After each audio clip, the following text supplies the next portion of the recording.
I was at gate C17 when the message lit up. Mom's new man is moving in. We bagged your stuff in trash sacks. Left them on the curb. Don't bother coming back. No punctuation. No pause. I stared at the screen until my boarding group was called. Replied with one word, copy. Slid the phone into my coat pocket. Didn't flinch. Didn't breathe. Walked onto the plane. Window seat. Aisle empty. No one joined me. Exactly 43 minutes into the flight, I opened my laptop. No emotion, just reflex. One encrypted message. One line of orders. I shut it. Ordered a black coffee. Watched the clouds crawl beneath me like fading ghosts. 2 days later, 15 missed calls. One from a federal marshal. It wasn't the bags. It wasn't the stranger I hadn't met. It wasn't even the moment 6 months ago when my son, on stage at a school assembly, called him Dad, then pretended he hadn't. It was the calculation, the cold precision of betrayal, the stillness, the coordination, the absolute certainty I wouldn't resist. They'd built a life within mine, quietly, deliberately, room by room. He was a builder, she said once, great with his hands. I watched her say it across the dinner table. Voice soft, distant, like I was already gone. I chewed, swallowed my rage, stayed silent, just to see how far she'd take the lie before it cracked her spine. Turns out, all the way to the curb.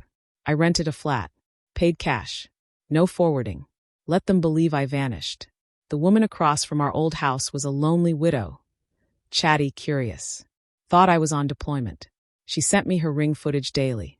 I watched him pull my daughter's artwork off the fridge, toss it in a bin labeled donate. My son watched from the window. He didn't blink. Next, I checked her accounts. Passwords unchanged. She was arrogant, sure I was shattered. I wasn't. Saw her dinner bookings, Airbnb receipts, one-way flights to Bice 2 years ago. Photos of him in our backyard, 6 months before we split. He'd been inside my life already. I missed it. Watched every deleted video. She didn't even protect the album marked June, her birthday month. The report arrived on a Tuesday. Encrypted. Verified by the DoD. The man in my home wasn't just a contractor. He was an intelligence operative. Sealed warrants in 3 states. Fake IDs. Green card marriages. Bought homes. Sold them under shell names. He'd done this before, over a dozen times. Always with women like her. She'd helped him launder money through her boutique. She didn't know that part. Not yet. But the feds did. The accounts were already flagged. I printed the file. Black ink. No staples. No notes. Just the truth. Drove out. Parked 2 blocks away. Walked. Knocked once. She answered in the robe that used to be mine. "Where have you been?" she whispered. I handed her the file. Watched her face collapse, piece by piece. First confusion. Then clarity. Then dread. She clung to the frame like gravity had changed. Said nothing. Neither did I. He arrived 20 minutes later. I stood in the driveway. He froze. Door half open. Keys dangling. I smiled, small, sharp. Just enough. He understood.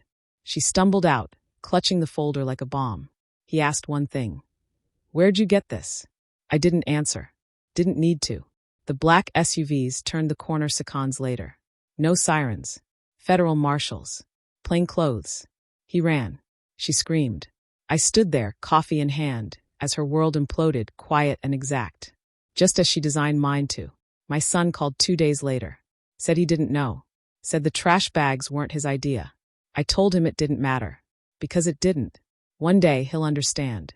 When silence is strategy. And trust is a weapon. I moved to a new city. No name on the mailbox. No framed pictures. Just a single word printed above the sink. Ink on paper. Copy. I don't reply to messages anymore. I observe. I wait. And when the moment arrives, I act.